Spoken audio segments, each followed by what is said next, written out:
The sealed book.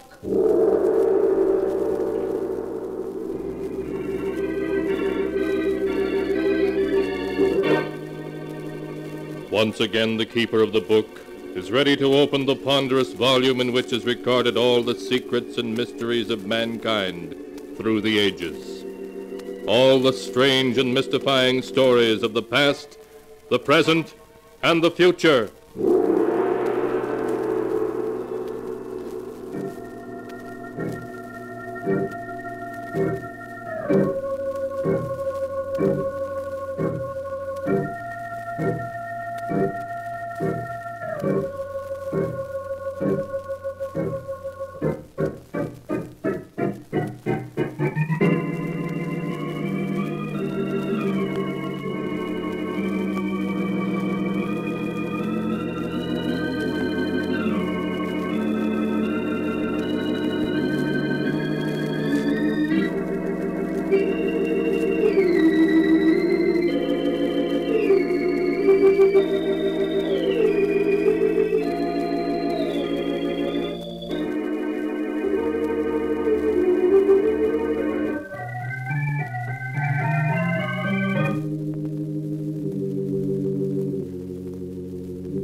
Keeper of the book, what tale will you tell us this time? What tale shall I tell you? I have here tales of every kind. Tales of murder, of madness, of dark deeds and events strange beyond all belief. Now, let me see. Yes, here's a tale for you. The story of a small and desolate island off the coast of New England, and the people who lived on it. The title of the tale is Devil Island. Here is the tale as it was told by Anne Drake, and is written in the sealed book. It all began on that bleak autumn day when I hired a motorboat to take me out to the island, Devil Island. The bleak-looking island which lay ahead and belonged to the Drake family for 200 years was to be my new home. I kept staring at it, wondering what it would be like to live on this island with my father, whom I'd never seen. 20 minutes later, the boatman had landed me at the dock and left. Towering above me was a high cliff, and on top of it was the house, a huge stone mansion that looked as old and weather-beaten as a medieval castle. I climbed the steep, rocky path that led from the dock to the house. Hello, I'm... Don't tell me. Anne, I've recognized you any place. You look exactly like your mother. Are you my father? Yes. Are you disappointed? Oh, no. No, of course not. Come into the drawing room. Your stepmother and uncle are waiting to meet you. Hester, Henry. Anne. I want you to meet my daughter, Anne. Anne, this is a great pleasure. Thank you, Uncle Henry. Anne, I'm your stepmother, and I can't tell you how happy I am to have you here. Won't you call me Hester? Thank you. I'd like to. Oh, and let me introduce you to the remaining member of the household, Anne. This is Abel. He served the family for 30 years. He can't talk, but he understands what you're saying. Oh. Abel, this is my daughter. Hello, Abel. Oh, Anne, it's going to be wonderful having you here. You're just what Drake Manor needs to make it live again. I do hope we'll be able to make you happy here.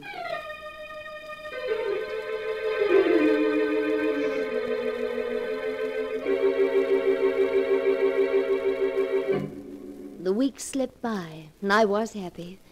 I spent the days reading with Father and taking long walks with Uncle Henry and being taught cooking by Hester. And at night, Uncle Henry and I would play chess. Well, that's another game for you, Anne. The trouble is, I taught you how to play the game too well. Oh. It looks as though another northeaster is on its way. Yes, it does. Would you like me to draw the curtains, Uncle Henry? If you will, Anne. That window over there seems to be... He's there, looking in at me. Who, Uncle Henry? There's no one at the window. Can't you see him? He's beckoning to me. But there's no one there. Here, I'll draw the curtains. Is that better? He can't see me now, but he's still out there, waiting for me. Who is? Your uncle, Richard. Uncle Richard? But he's been dead for 15 years. Yes, I know. And now he's come for me. No, Uncle Henry, you only imagined you saw him. Perhaps the same thing is happening to me that happened to the others. What happened to the others? Your grandfather Daniel, Aunt Harriet, Uncle Richard. They all died insane. Oh, no. No, it can't be. They did, Anne. There's a strain of insanity in the Drake family. Aunt Harriet, for weeks before she died, kept screaming that Grandfather Daniel was trying to pull her into the grave. Oh. And Uncle Richard, he died crying out that Aunt Harriet was at the window calling him. No. They all died during a storm like this one. And now my time has come. Richard is waiting for me. I'll be the next of the Drakes to die. Please, Uncle Henry, you mustn't say things like that. Oh, Anne, I'm so afraid of insanity, of dying. Uncle Henry, I'll spend all of my time with you now. We'll end this nightmare you're living in. The only end to it will be death.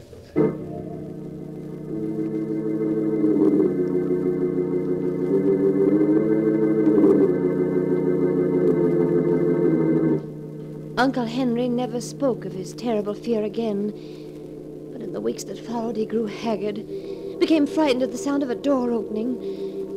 Then one day, another northeaster set in. By nightfall it had whipped itself into a gale. At midnight I woke suddenly to hear Uncle Henry speaking to someone in his room. Richard, stop tapping on my window. Go away, do you hear? Why can't you leave me alone? I don't want to go with you. No, not yet. I quickly opened my door. I stepped into the hall. No, don't take me now. Uncle Henry's voice grew wilder and wilder as I Richard, approached his room. Why don't you go away? You're dead. Dead. You have no right to bother the living. Uncle Henry, let me in. No. It's Anne. No. Uncle No, Henry, I please said unlock the door. I won't go with you, Richard. My time hasn't come yet. No, I won't. You can't make me. Henry. Why are you raising my window? No, Richard. Don't come in. Stay away from me. Uncle Henry. Uncle Henry. Anne, what is it? What's wrong? Oh, Father, do something. It's Uncle Henry. He was screaming and now he... Come here, dear. Hush now, hush. No. The door's locked. I'll have to break it down.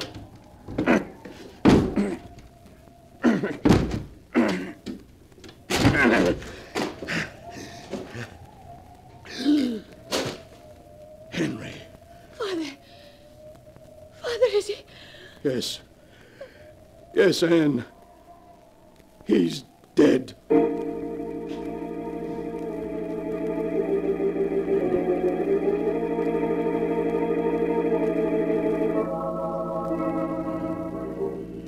Here in the island, burying grounds of 6 generations of Drakes, we place the remains of our beloved brother and uncle, Henry Drake, secure in the knowledge that in thy arms he shall find everlasting.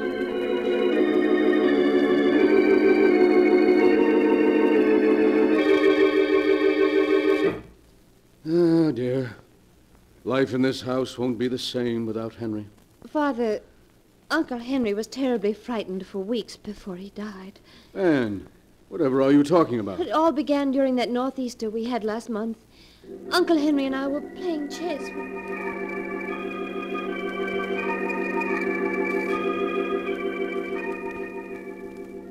But Anne, why didn't Henry tell me about those hallucinations he was having? He didn't want to worry you. Father, did Aunt Harriet Uncle Richard and your father die insane. Oh, Anne, Henry should never have told you about them. Promise me you won't worry about our hereditary trouble. I'll try not to, Father. We've lost Henry, but the three of us will go on as before.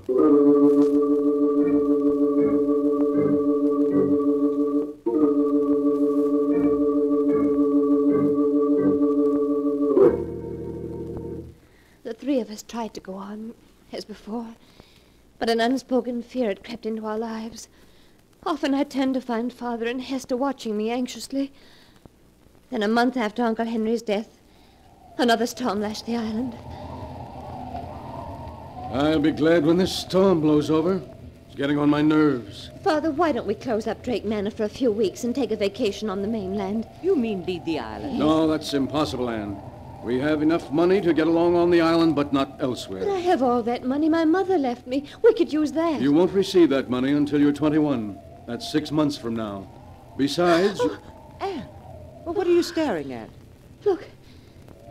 Look at the window. Eh? It's Uncle Henry. He's beckoning to me. Anne, there's no one at the window. He's there, I tell you, he's there. Look. Now he's gone away. Oh, you saw him, didn't you? You must have. Darling, you only imagined you saw him. Oh, no, I did see him. He was beckoning to me, the way Uncle Richard beckoned to him. Means I'm going to be the next Drake to die. Anne, what are you saying? Oh, you mustn't talk like that. You just imagined you saw Uncle Henry. It was just an hallucination? Then I'm going insane. As he did. Oh, no, don't say that. Anne, you must rid your mind of all these fears, of everything Henry told you. Promise me you won't think about it anymore.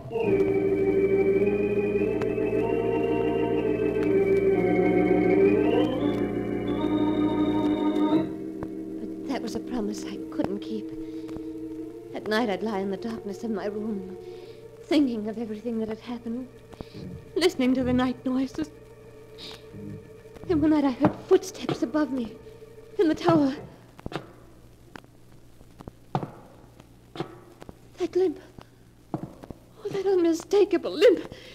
It was Uncle Henry in the tower. There was an icy coldness about the house as I climbed the steps to the tower. I opened the door. The tower was in complete darkness. But by a window, his face ghost-like in the moonlight, stood Uncle Henry. Come to take you with me, Anne. Your time has come. The grave will wait no longer. No. Do not be afraid. Your death is not a thing to be feared, but to be welcomed. No, stay away from me. I cannot return to the grave without you. Give me your hand. No.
And now for the rest of the story, Devil Island, as it is written in the sealed book. Martin Drake, hearing Anne's screams, rushed up to the tower of the old mansion to find her lying unconscious on the floor. After Martin and Hester had taken the girl back to her bed, Martin went to the mainland. At dawn, he returned with a doctor and waited impatiently for him to finish examining Anne. I've just given her a sedative, Mr. Drake. She's asleep now. Will she be all right, Doctor? Afraid she's on the borderline of insanity. Oh, no. And I'm afraid in a case of this type, where there is inherited insanity, there's very little that can be done.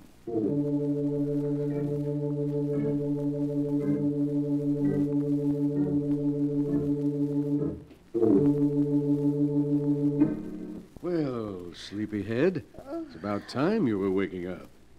Hello, Father. How long have I been asleep? A little over 10 hours. It's just getting dark outside. Is the doctor still here? No, Anne, he left hours ago. And, darling, he says you're going to get well. Why, of course you are. Now you'd better get some more rest. Good night, darling.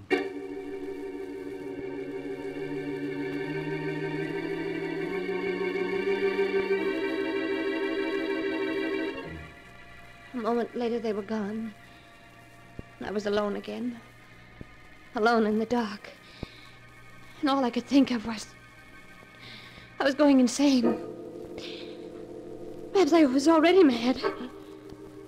The hours passed. The very stillness of the house made my heart pound in my ears.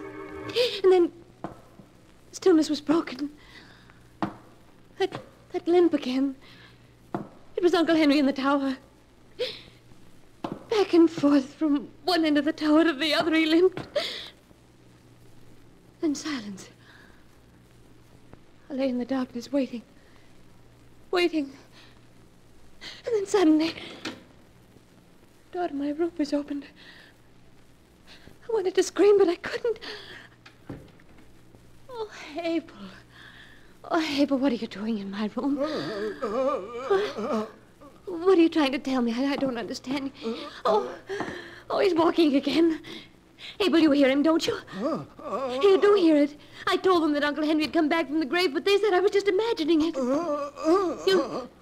You mean no? He hasn't come back from the grave?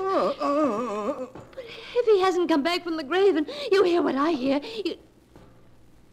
Abel, you don't mean that he's still alive. But that can't be true. You buried him yourself. I saw you.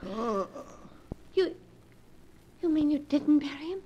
That he wasn't in the coffin? Oh, but you must be wrong. Oh, when we broke into his room, Father found him. No, what? What do you mean, no? Are you trying to tell me something about Father? You are. What do you mean, Father, no? Father, no. You mean he isn't my father? Oh, but you must be wrong. Oh, of course he is. That doesn't make sense. Why should he say he is my father if he isn't? What does he gain by it? My mother's estate. Oh, no, you must be wrong. Even if I were to die, he wouldn't get it. The estate would then go to charity. It's in Mother's will. Oh, why does he keep walking in the tower? He's driving me crazy. He's driving me crazy. You mean they want to drive me crazy? Oh, but why? What reason could they have? Oh, if I were to become insane, he could have himself appointed my guardian, take over the estate. Is that it? It is. But Abel, if he isn't my father, where is my father? Is he dead? You mean he is dead? Oh, then Then who are these three who say they're my father and stepmother and uncle?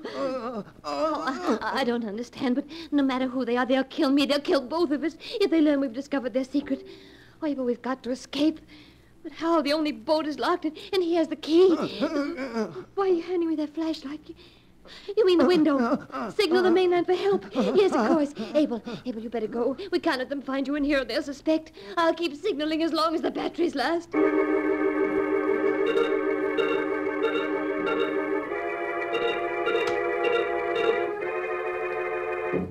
Oh, I can't keep signaling much longer.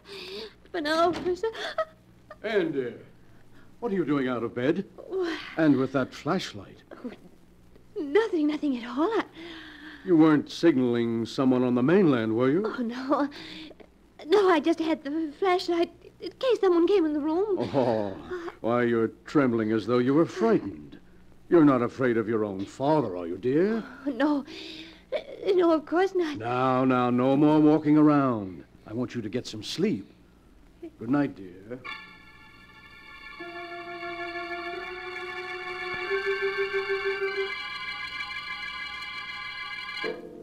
He was gone, taking the flashlight with him. Did he suspect that I knew? Oh, the hours seemed endless until the first rays of dawn came. Would rescue come with it, or had my signals gone unnoticed? After I dressed, I went to the window, and then I saw it. A strange launch tied up at the dock. Suddenly frightened as the callers leave before I could speak to them, I rushed out of the room. As I ran down the stairs, I could hear voices in the drawing room. Well, Sheriff, if Dr. Arnold has spoken to you about my daughter's mental condition, I'm quite sure you'll understand. Sheriff, don't listen to him. He isn't my father. Anne! What was that, miss? I tell you, he's not my father. He's an imposter, and so is she. Oh, Martin, she's having another one of her spells. Now, please, Hester. They're acting, I tell you. The moment I set foot on the island, they began their plan to drive me insane. First, they gained my love and trust. Then they had Uncle Henry confide to me his fears. And when Uncle Henry was found dead, they told me that... Who says I'm dead? You... I've never felt better. Oh, Sheriff, allow me to introduce my brother, Henry. Well, Miss Drake, your Uncle Henry doesn't look very dead. He wasn't. They just pretended he was. They even buried an empty coffin to make me think I was attending his funeral. I really think you should take Anne up to her room, Hester. She needs rest. Oh, Sheriff, they're lying, the three of them. Have you any proof, Miss Drake? Yes, Abel will tell you. He knows. I'm afraid that Abel can't tell you anything, dear. The poor chap fell off Devil's Cliff into the sea early this morning. Oh, you pushed him off the cliff so that he couldn't talk. Martin, the excitement's too much for her. She's getting worse. Sorry to trouble you, Mr. Drake, but it was my duty to investigate those signals. Oh, Sheriff, you can't leave me here. They will drive me insane. I assure you, Sheriff, she'll be given the very best of care. We have a specialist coming to see her next week. Oh, no, Sheriff, wait. Wait, please. Now, Miss Drake, I think you'd better stop. No, wait. I just want to show you this gold locket. Look, I'll open it. Do you see what's inscribed in it? Oh, yes. For my daughter, in commemoration of her 5th birthday. What are you driving at, Miss Drake? If that man's my father, as he claims he is, ask him what my middle name is. It's inscribed in the locket. Well, just to humor her, Mr. Drake, what is her middle name? Her middle name? Well, frankly, Sheriff, I seem to have forgotten. Oh, he hasn't forgotten it, Sheriff. He never knew it. He isn't my father. Kind of strange you're not knowing your own daughter's middle name. Well, it's just that, I have an awful memory for names. So have I, but I know my kid's middle name. There's something peculiar about all this. I think you three and the girl better come with me to the mainland. What for? So I can do a little checking. If you're Martin Drake, as you say you are, there must be someone on the mainland who can identify you. Oh, see here, Sheriff, this is ridiculous. Just because... I said you're going to the mainland with me. Well, I always said you were the weak link in the chain, Gerald. Shut up, you fool. It's no use, Gerald. The game is up. The trip to the mainland is more than we can stand. You just have to look at Hester's face to see that she agrees. Who are you folks? We're actors. Things having become difficult a few years ago, we accepted employment on this island from Mr. Drake. When he died, I thought of this little scheme. It really was a perfect plan. until this fool slipped up on the girl's middle name. By the way, what is her middle name? Why, according to this locket, she hasn't one. It's just inscribed to Anne.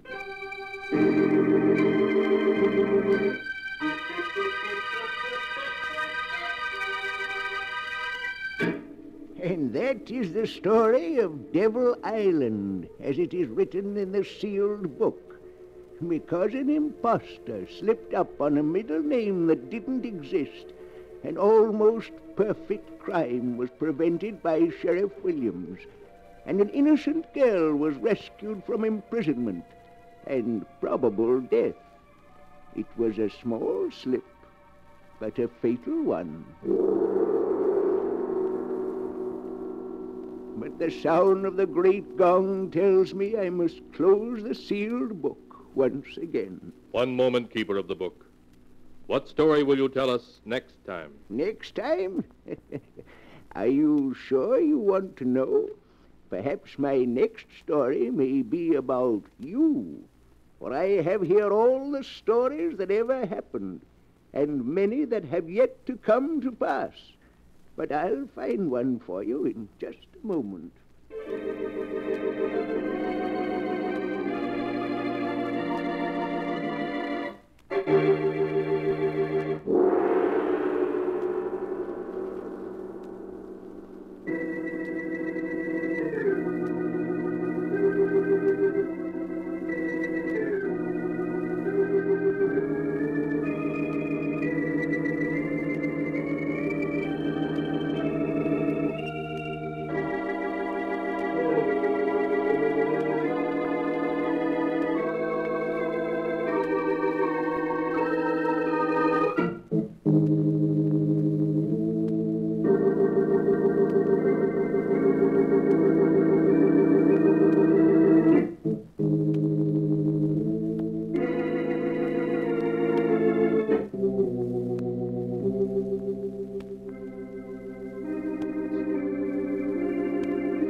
The sealed book.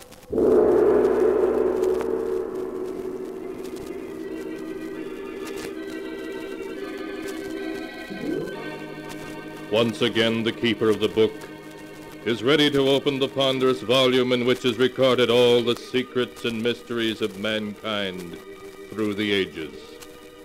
All the strange and mystifying stories of the past, the present, and the future.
keeper of the book.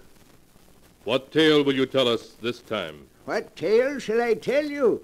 I have tales here of every kind. Tales of murder, tales of madness, of dark deeds and events strange beyond all belief.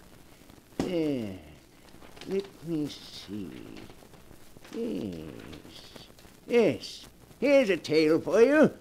A strange and terrible story of two old ladies and how they tried to escape from their doom. I call the story Escape by Death. My story begins in a big, shabby old house in the country, fully a mile from any other habitation. In a large ground-floor room, which is both their bedroom and sitting room, Martha and Louise Abbott listen to the wind howl outside. Louise is an invalid, confined to a wheelchair. Martha, though able to walk, can only hobble a few steps at a time, so that to them the lonely house is almost like a prison. Oh, listen to that wind, Louise. Oh, I do hate living out in the country like this. We're so isolated from everybody. Oh, yes, Martha. It was so much nicer when we lived in our own house in the village. Even if Roger and Hester are our nephew and niece, we should never have let them persuade us to move out here with them.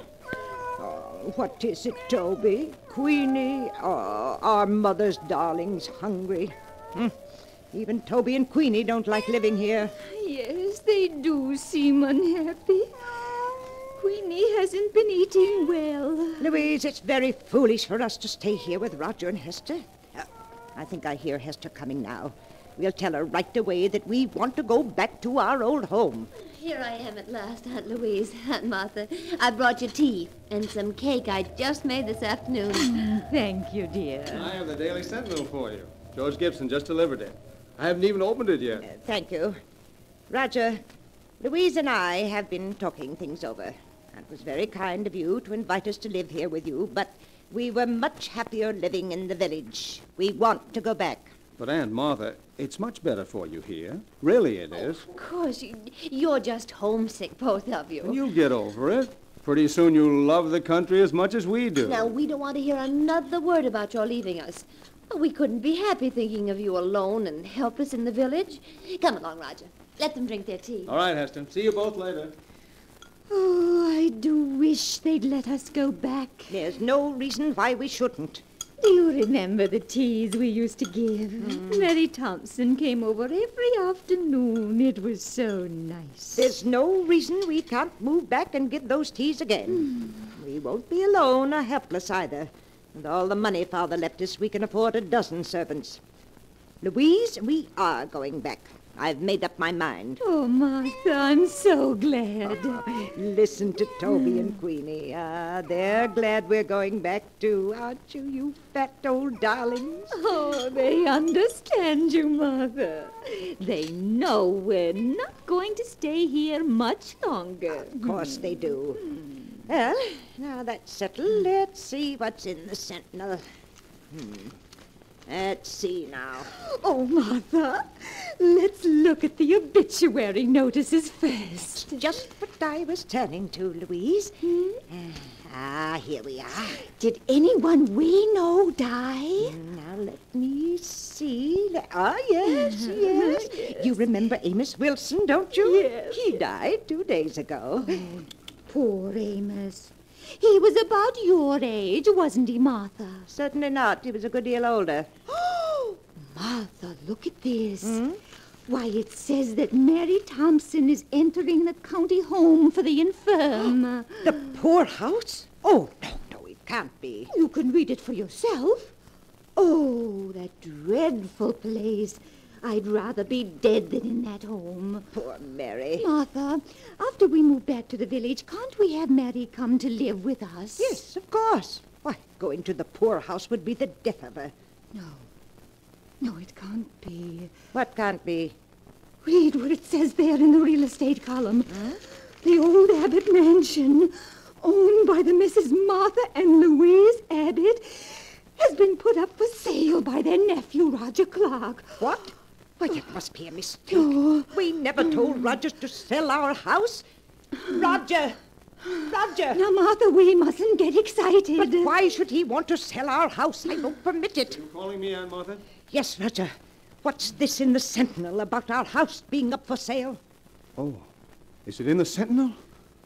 Oh, I'm so sorry. It is a mistake, isn't it, Roger? Well, no, Aunt Louise. But since the house isn't being used, I thought it would be a good idea to sell it. But you had no right to put the house up for sale without telling me. Now, don't get yourself excited, Aunt Martha. If you don't want the house sold, I'll remove it from the market. You must, Roger. We couldn't live if the house was sold. All right. Now I'll take care of everything. Don't you worry. Everything's going to be all right. I don't like it, Louise. I don't like it at all. Why should he try to sell it without telling us? It does seem strange. Louise, we must get in touch with Judge Morris at once. Mm-hmm. He's the administrator of Father's estate. He'll take care of everything for us the way we want it. I didn't like the look in Roger's eyes just now. I've always been suspicious of Roger, and if you want my opinion, he and Hester are up to something.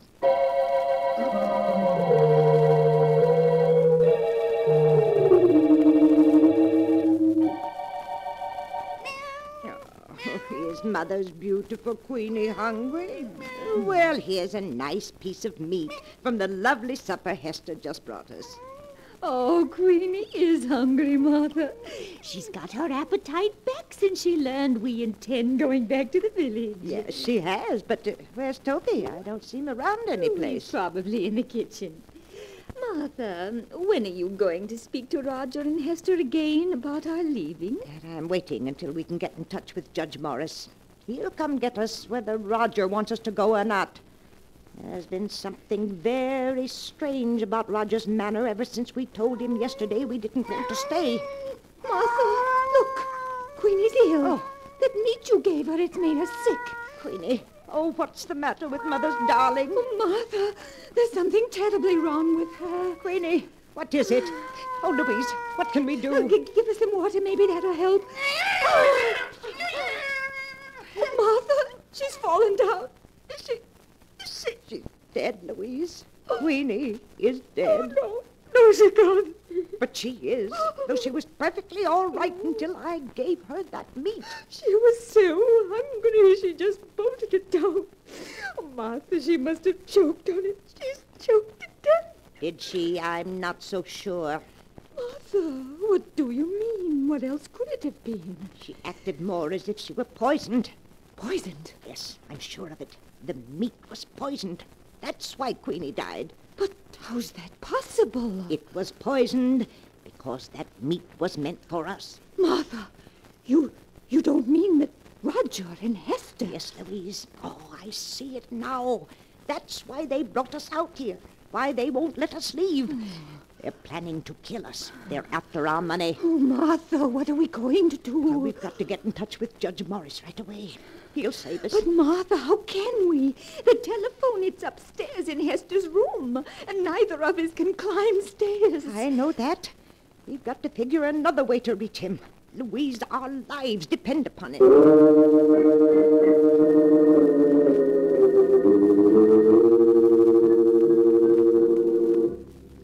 All that night, the two old ladies, terror in their hearts, tossed and turned in an effort to think of a way of escape from the horrible trap in which they found themselves. In the morning, they thought they had discovered how to do it. When George Gibson, the rural mail carrier, came by, Louise called to him and gave him a frantic message to Judge Morris, which he promised to deliver. However, a few minutes later, encountering Roger, their nephew, George Gibson told him what had happened, and Roger managed to persuade him not to deliver the message. Then Roger hurried home to consult with Hester. Roger, you say that while Martha was out here in the kitchen with me, Louise was giving George Gibson a message for Judge Morris? Yes, and she seemed so excited that George stopped me on the road to tell me about it. Hester, I'm afraid they suspect. Oh, no, they mustn't. We mustn't let them. I should say not, after all the trouble we've gone to. Well, it would ruin everything.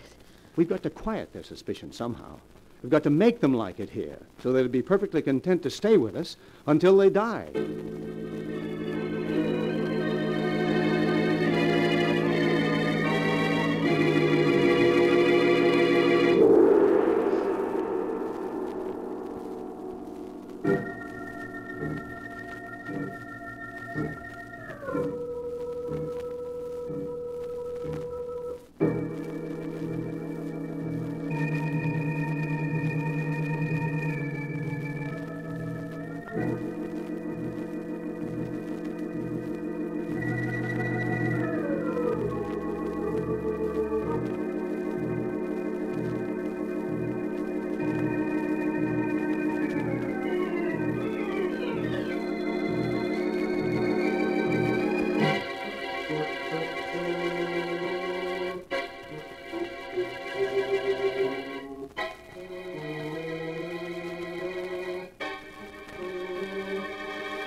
And now to return to the story of escape by death, as it is written in the sealed book.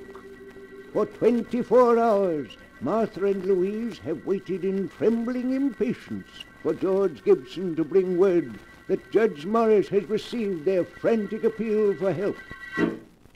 Oh, Martha, where can George be? He's more than an hour late. And he's probably just been delayed. Maybe the car broke down. He'll be here soon. Yes, here he comes now. He's turning up the drive. Oh, Martha, I was so worried. I told you he wouldn't fail us. But there's Roger taking the mail from him. Suppose Roger doesn't let him see us. He might... Louise. What is it, Martha? What's wrong? That isn't George Gibson delivering the mail. Not George Gibson? No, that's a much younger man. Now he's leaving.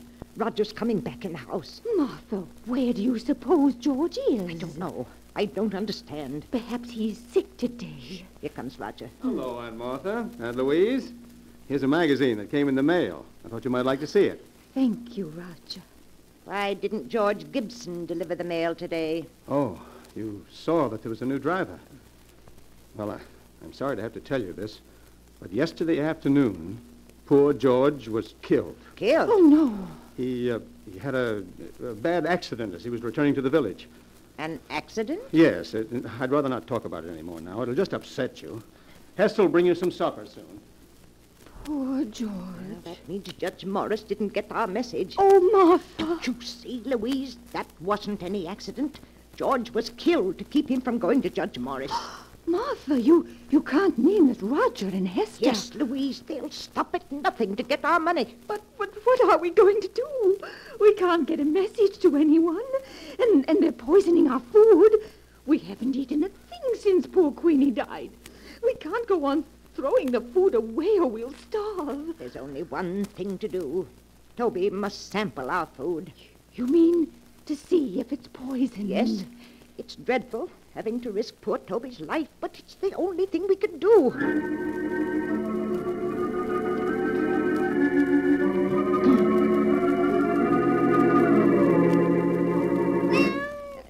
Here you are, Toby. A nice piece of meat for Mother's darling. Martha, I get so frightened every time I see Toby eating something. I keep remembering Queenie. The dreadful way she died. Now, Louise, we mustn't think of that. Here, Toby, dear.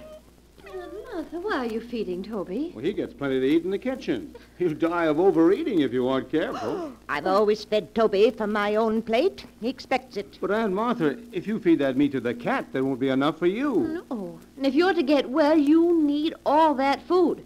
Now, I don't want you feeding Toby any more of it. Here, Toby. Come on, boy. Come on. Come on out the kitchen there. Martha and Louise eat their supper.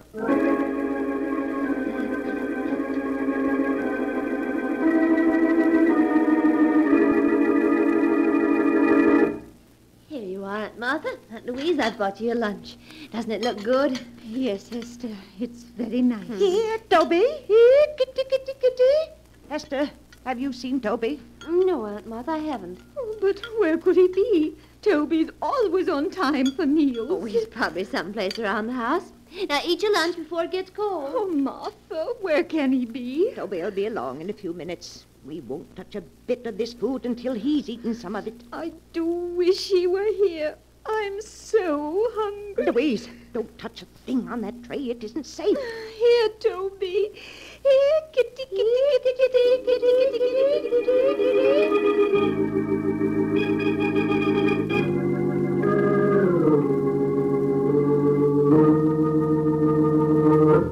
Good evening, Aunt Martha. Aunt Louise, how are you? Good evening, Roger. I have supper here for you, too. Why, Aunt Martha, Neither of you ate your lunch. What's wrong? We weren't hungry, Hester. Have you found Toby yet? No, I've looked everywhere for him, but he seems to have disappeared. Oh, no. Now, you mustn't worry. I'm sure he'll turn up all right. Aunt Martha, you and Aunt Louise can't afford to miss meals in your state of health. Certainly not. Now, we want you to eat everything that Hester's brought you. Mm-hmm. You'll make us very unhappy if you don't. Now, please eat it while it's hot. Come along, Roger. I'll get you your supper. All right, dear. Did you hear what she said about Toby, Louise? Yes. He's vanished. Nonsense. They've killed him. You saw how angry they were last night when we fed Toby from our plates. They've killed him so he won't spoil their plans. Oh, Martha, what are we going to do? I'm so hungry that my head spins and I'm dizzy. I know, Louise. So am I. Oh, I hate them. I hate them. We're leaving them our money and our wills. They'll get it soon enough. Why must they kill us? Because they're nothing but common murderers. I distrusted Roger from the minute Hester first brought him to our house. Yes, it's his fault. He's changed Hester. She used to be such a sweet girl. Oh, if there was only some way to get word to the village, or to bring somebody here to help us. Louise, I have an idea. What is it, Martha? There's one way to bring people here. What, Martha? If we were to set fire to the house, somebody would be sure to see the flames. Yes, of course. And then the fire company would come out. Then we'd be able to tell them. We'd be saved. Oh, but Martha, Hester and Roger would put out the fire before it could get big enough to be seen. Louise, I know a way we can prevent them from putting out the fire. You do? Yes, we can save ourselves, Louise. We can save ourselves.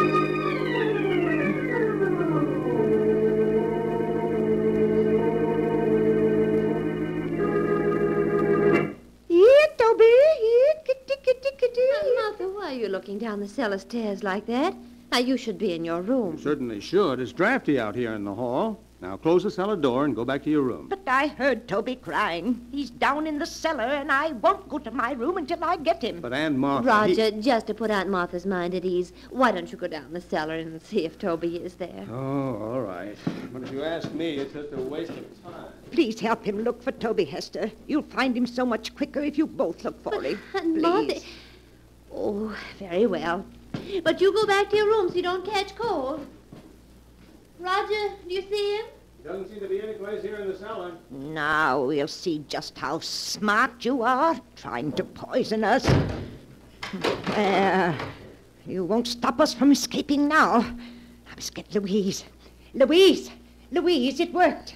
You mean you were able to lock them in the cellar? Yes, and with the door locked, they can't get out.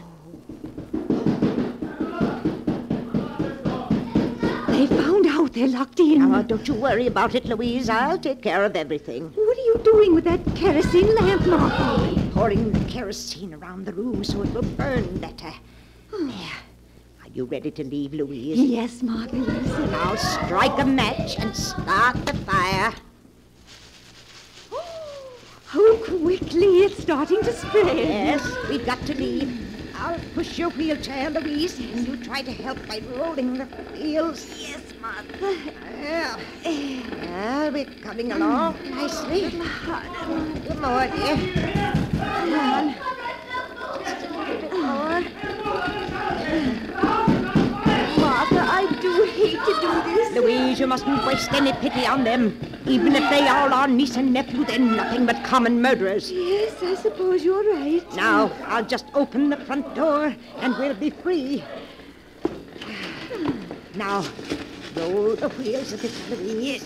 And just a few feet more, and we'll be safe. Yes, that's it. There.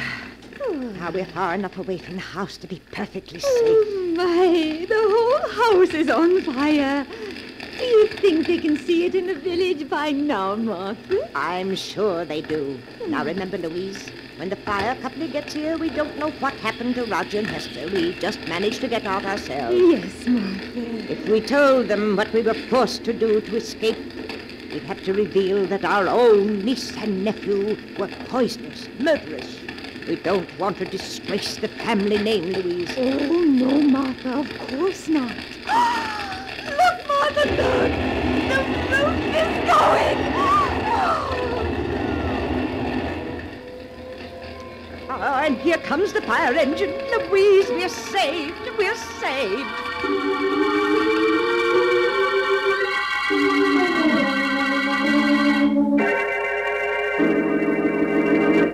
Good morning, Judge Morris. Good morning, Miss Martha, Miss Louise. I trust you're well after that terrible ordeal last night. Oh, we're feeling much better. Thank you, Judge Morris. I know it'll be painful for you, but now that your niece and nephew are gone, we must plan for your future. Oh, you don't have to bother, Judge. All we want to do is move back to our old house, hire a few servants, and live as we used to. Yes. And I was wondering if you could arrange to have Mary Thompson come live with us. I won't hear of her going to that dreadful home for the infirm. Why, the poorhouse would be the death of her. Oh, no, we can't let her go there. With all the money Father left us, there's no reason why she should.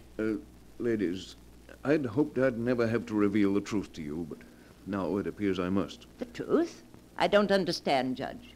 Some weeks ago, the bonds in the trust fund your father left you became utterly worthless. What? Your nephew and niece were afraid the shock of learning you were penniless would be too much for you. So it was decided to keep the news from you. That's why the three of us persuaded you to move in with them. Your house here in the village had to be sold to meet the debts of the estate. But that can't be. Father left us so much. It's all worthless now. Perhaps I should have told you this a month ago. But your niece and nephew wouldn't hear of it. In spite of the fact that they had only Roger's salary to live on, they were determined to prevent you from ever learning of your misfortune. But the deaths of poor Queenie and Toby, of George Gibson. George Gibson? Yes. I'm afraid I don't understand.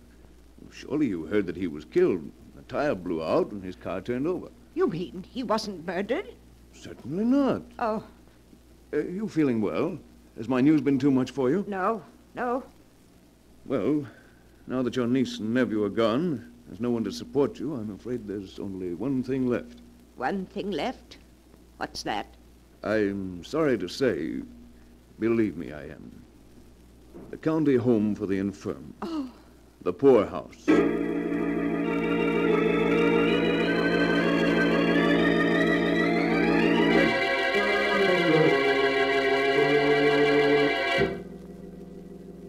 And that is the tale of escape by death, as it is written in the sealed book.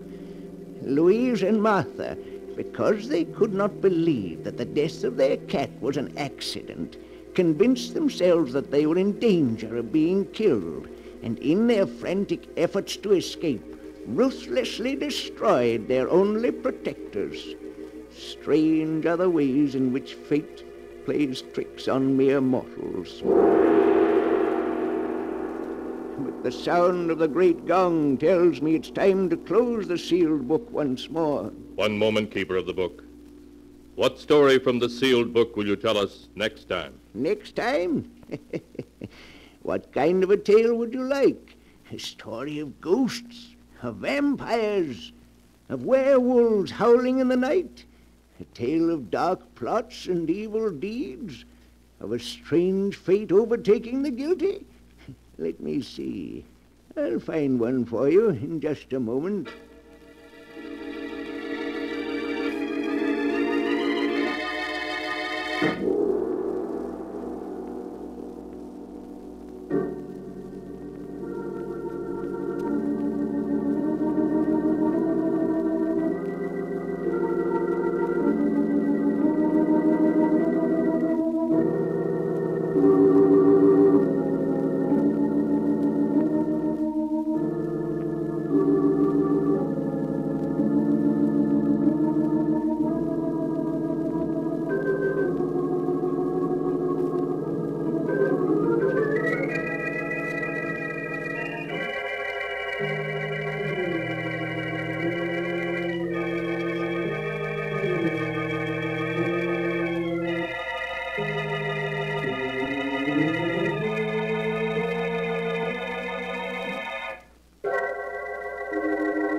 And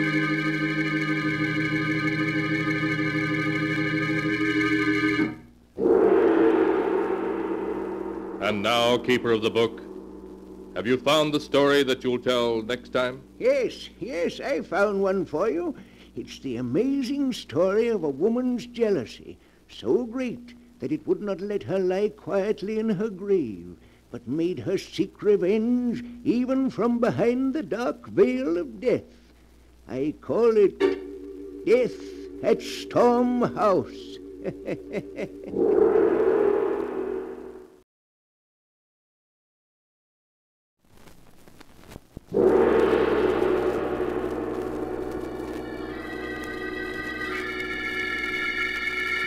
The Sealed Book.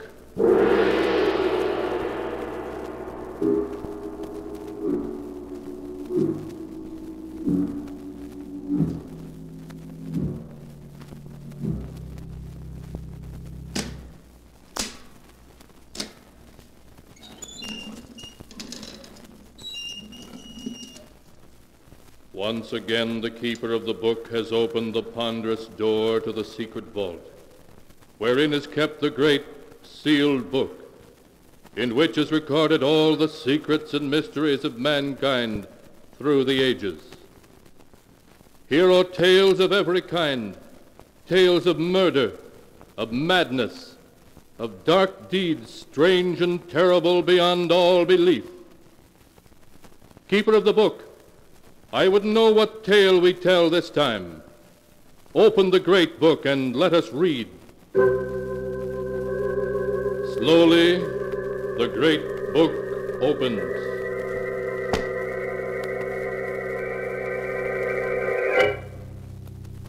One by one, the Keeper of the Book turns the pages and stops. Ah, the strange story of a beautiful woman whose jealousy was so great that even the grave could not give her peace. A tale called Death at Storm House.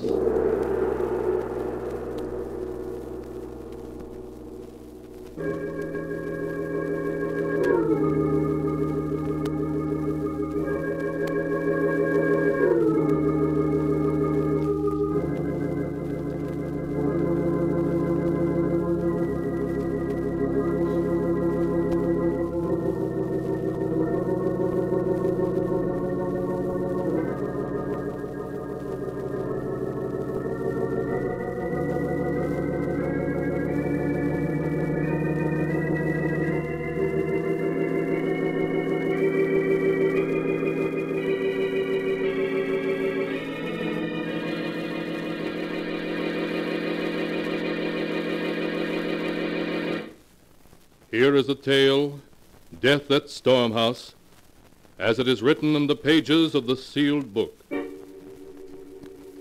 It takes place in the old New England mansion known as Storm House, perched high on the cliffs above the crashing waves of the Atlantic Ocean. In her bedroom, Lizette Lester, young and beautiful mistress of Storm House, lies desperately ill, listening to the storm that is raging outside as her husband and Dr. Warren, their lifelong friend, hover over her. John. Yes, Lizette? John, open the window. I want to hear the storm. I want to hear the thunder crash and the wind scream. I'll open it, John. You stay with Lizette. Thank you, Howard.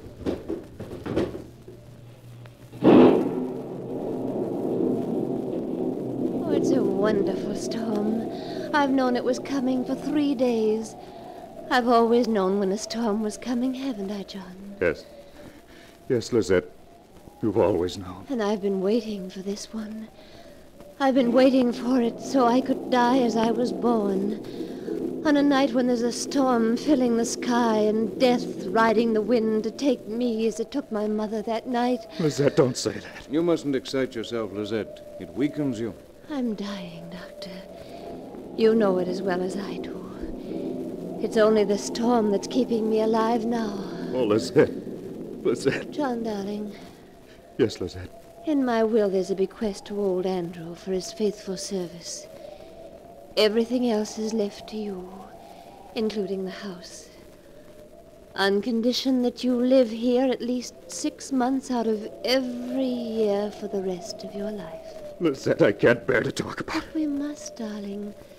You don't mind the condition that you live here half of every year, do you? Of course not, my dearest. I couldn't bear to think of you as ever very far from me, in life or in death. I'll always be with you, my darling. And you won't marry again, will you, John? Never, Lizette. I swear it. You've sworn it, John. You mustn't break your vow. If you do, I'll be angry. Very angry. And when I'm angry, I do terrible things. You know that. I know, darling. You have my promise. I'll never break it.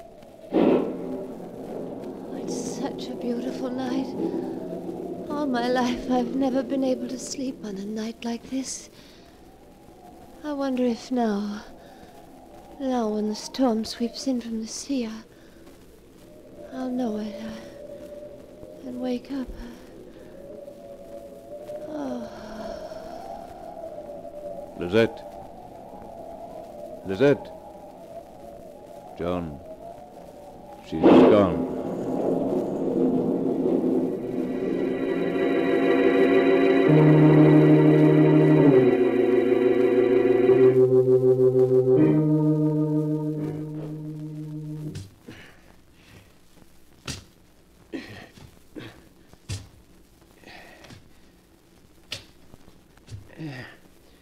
There.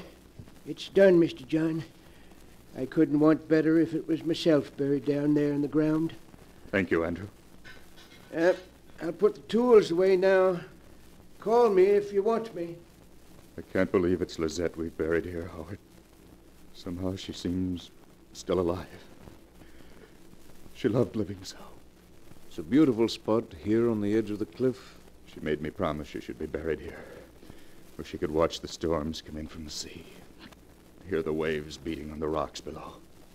John, do you mind if I speak personally to you? Why should I? You're my best friend. My only one, in fact. That's one of the things I wanted to talk about.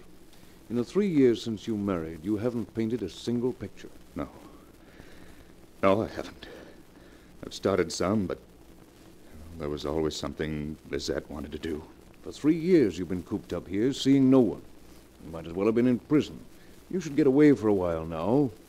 Why don't you spend the winter in New York? Renew old friendship.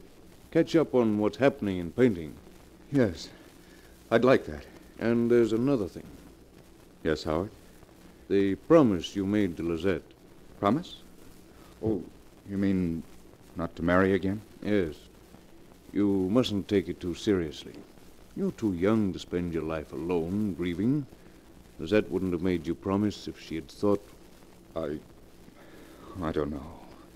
It seemed to mean so much to her.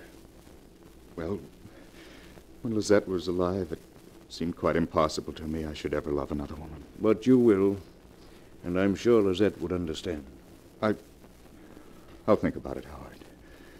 The truth is, just now I feel a little confused. Well, let time take care of the matter. But you will close up Storm House and try a few months in the city? Yes, I will. I'll come back in the spring. After all, I'm obligated to live here half the year. But I'll leave old Andrew in charge and spend the winter in New York.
And now to continue the story, as it is written in the sealed book. Once away from the somber atmosphere of Storm House, John Lester seemed to waken as if from a dream. He began to paint again, to live as he had before his marriage to Lizette. Then at a party he met Nora Maynard, young, gay, lovely. And one day in the spring he brought her back to Storm House as his bride. He introduced her to old Andrew, the caretaker, showed her through the house, then took her out to see the magnificent view from the top of the cliffs. Oh, John, it's a wonderful old place. The house, the cliffs, the sea. I'm going to love every minute here. I was afraid it might seem rather wild and gloomy to you, Nora. Oh, no. Look, the clouds, the waves tossing as far as you can see, the ocean way down below us. It's magnificent. It can be frightening, too, when a real storm comes sweeping in from the sea. John, what's that? Over there on that little point? It's Storm House's private burying ground. That grave you see is Lizette's. Lizette? Will you tell me more about her sometime, John? Yes, of course. Well, now we'd better go in. It's almost dark. All of a sudden, the wind seems to be rising. Oh, just 1 minute more. I want to tell Andrew to phone the village for groceries before the stores close. Well, you run in and tell him. I'll come in right away. Then don't be long. The wind's getting cold. Poor Lizette. I wonder what she was like. I wonder if she used to stand here and watch the darkness sweep over the sea and... John? Is that you? John, it's so dark I can't see you.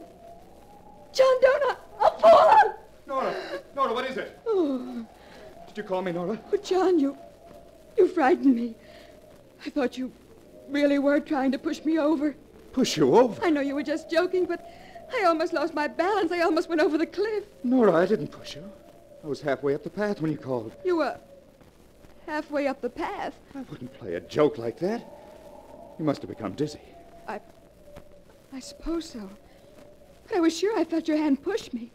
And then the wind seemed to force me toward the edge. It must have been the height. Made you lose your balance. Yes, of course. That was it. Darling, come inside now. And promise me you won't ever go close to the edge of the cliff again. Yes, let's go inside. And I promise, John, the cliff frightens me now.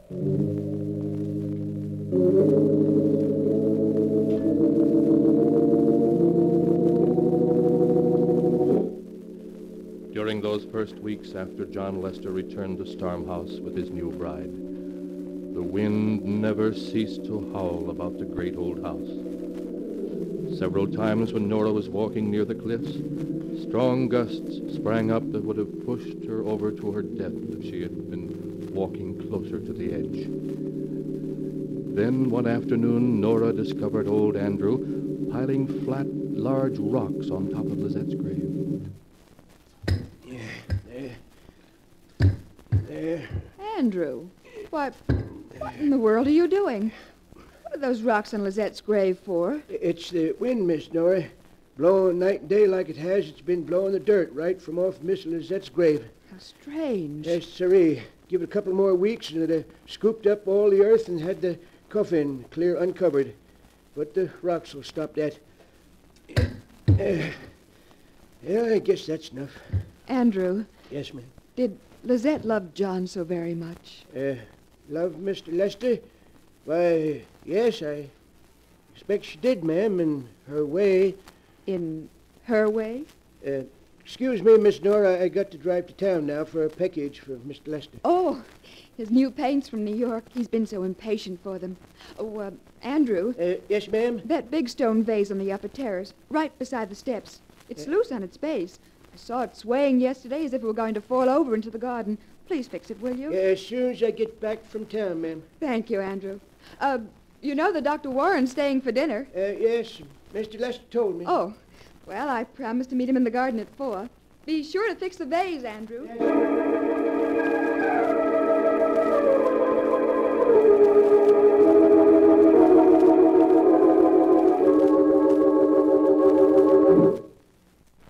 Hello, Dr. Warren.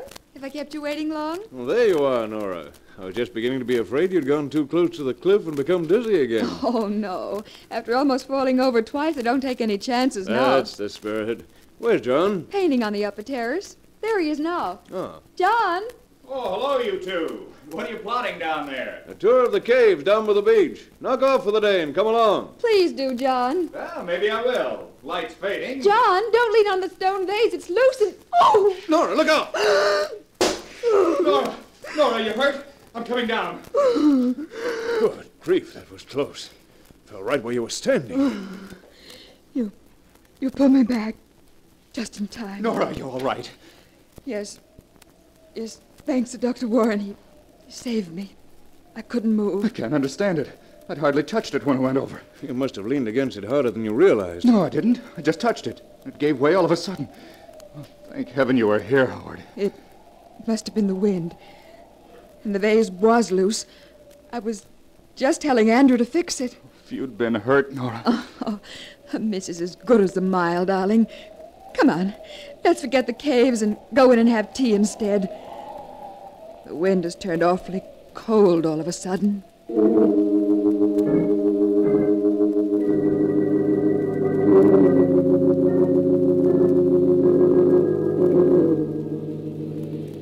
Listen to that confounded wind.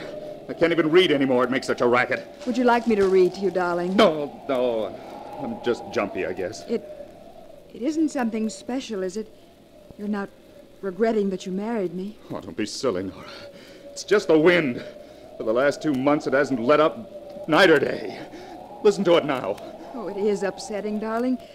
Sometimes it sounds just like a voice saying something you can almost make out, but not quite. I haven't painted a stroke in 2 months. Every day I get my canvas and my paints ready, and then the wind rises and distracts me. You're not sleeping well, are you, John? No, I haven't slept for weeks. Nora, I can't stand it any longer. I can't stand it. That wind doesn't stop blowing, I think I'll go mad. Oh, my darling, my darling. John, listen to me. Listen to me, dear.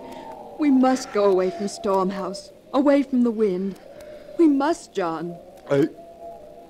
But the will. The will doesn't matter. Oh, John, please say yes. We can't ever be happy here. There's something about the place that will forever prevent us. Leave Storm House. Never come back. And never come back. Yes. Yes, Nora, you're right. We'll do it.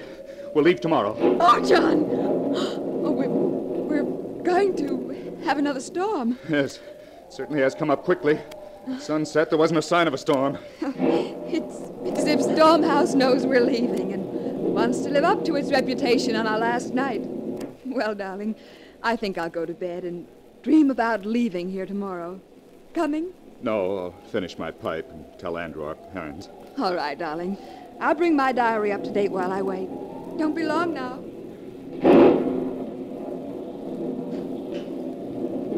Mr. John! Mr. John! What is it, Andrew? Land sakes, Mr. John. A real granddaddy of a lightning bolt hit the cliff just now, right beside the burying ground. It opened up a big crack in the earth, running right across her grave. Her grave? Lizette's? I could look right down and see the top of the coffin. Oh, well, you can fix it in the morning. We're going to be leaving, Andrew, but we'll settle the details tomorrow. Better turn in now. I'll do the same. All right, Mr. John. Sure as a humdinger of a storm.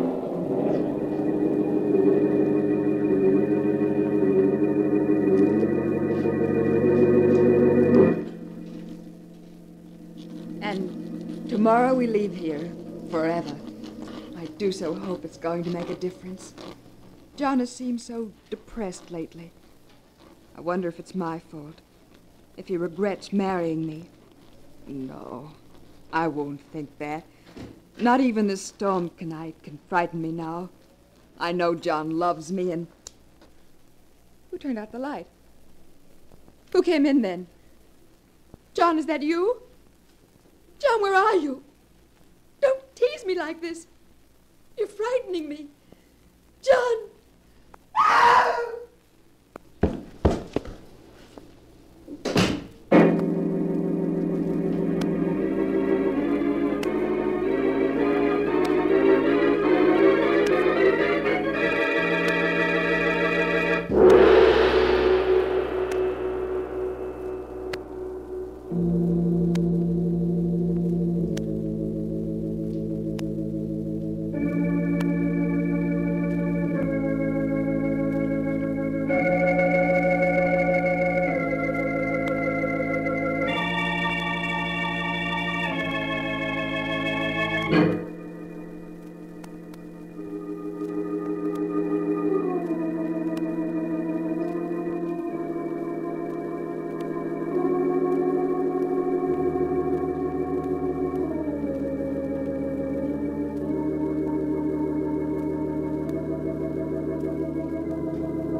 Now to continue the story, as it is written in the sealed book.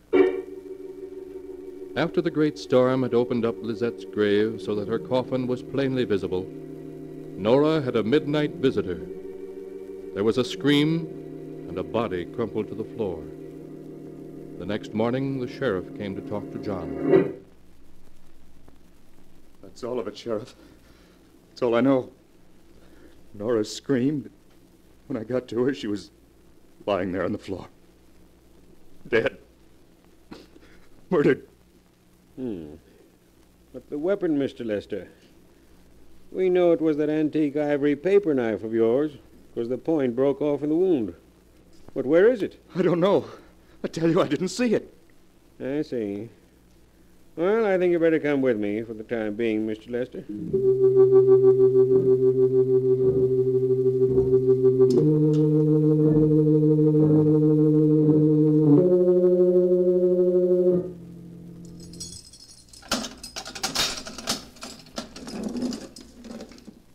Here's the prisoner, Doctor. You can see him for 15 minutes. Oh, Howard, thank heaven you've come. John, how are you? Oh, how am I? I don't know. I don't care. Howard, have they caught Nora's murderer? They still think you did it. I gather that they did. And the ivory knife hasn't been found? Nowhere. And we've searched every inch. John, think. I know when you found Nora, you were shocked and dazed. But the knife, surely you saw it. Surely you drew it from the wound, put it down somewhere. You must have. I've tried to think, Howard. I'm sure I'm right. There was no knife. Only Nora, crumpled beside her writing desk. The blood staining her nightdress. The wind screaming outside as if in triumph. I understand. I know you didn't murder Nora. I don't know how we're going to convince the world. Is it as bad as that? As bad as that. If only the knife had been found, it could have been suicide then. But the knife is gone, and you testify that Andrew is innocent. So, as there wasn't any other living soul but yourself in the house that night... I see. Well, I've told them all I can. I don't know how the knife could have disappeared. There's nothing more I can do. Even though they hang me.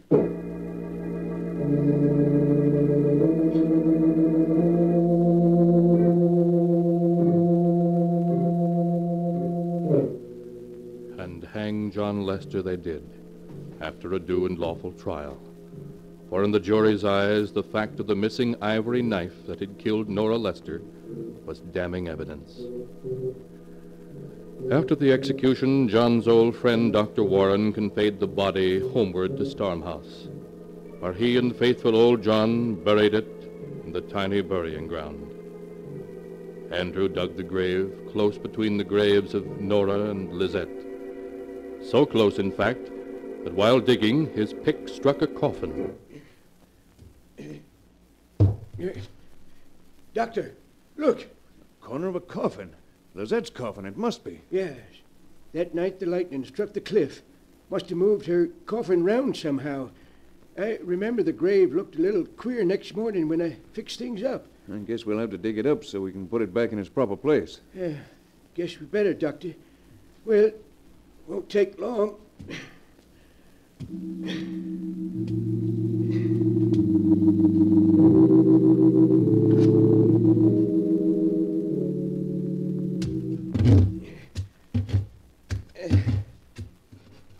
There, Doctor. Guess that does it all right. Good. Now we'll just slide the coffin back into its place. You've made plenty of room. Dr. Warren. What is it, Andrew? The lid of this coffin's been tampered with. Tampered with? But that's impossible. Come take a look, Doctor. You'll see I'm right. I guess I'd better. Stand aside, Andrew. Yes. Now, just what do you mean? Look, Doctor. All along both sides and this end. The screws. They're all loose. Yes. They've been pulled out of the wood when someone lifted the lid. This coffin's been forced open. That's right, Doctor. Only, look, how was it forced open? There's no tool marks on the wood. No tool marks. Then whoever did this just didn't leave any. Andrew, we've got to look inside and see why Lizette's coffin was molested. Maybe we'd better leave it just as it is, Doctor. We can't do that. Here, put your pick under the edge and the lid. That's it. Now, lift. Well, if you say so. Easy does it. There. It's loose. Now, we'll see what... I told you. I told you we shouldn't open it. A bloody knife. The ivory knife that killed Nora. Here, in Lizette's coffin. They hung Mr. John because they couldn't find the knife. And it's been here all along, held tight in Lizette's hand.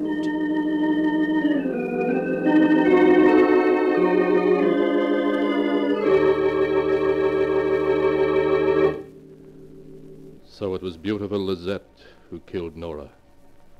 Lizette, whose jealousy was so great that it reached back from behind the veil of death. And it was Lizette who took the knife of murder back into her grave with her, so that John, too, would suffer her vengeance. Or was it? Was there some other answer? You must decide that for yourself, for the sealed book does not say. You have heard the story in all its strangeness, just as it is written here.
And now, keeper of the book, before you close the great book, show us the tale we tell next time. This one? Ah, yes. Why, this is amazing. It's a tale of a man who killed, a corpse that laughed, and a murder victim who died twice.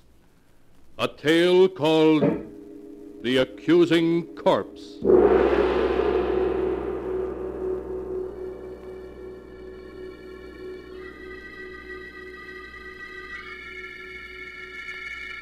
Be sure to be with us again next time, when the sound of the great gong heralds another strange and exciting tale from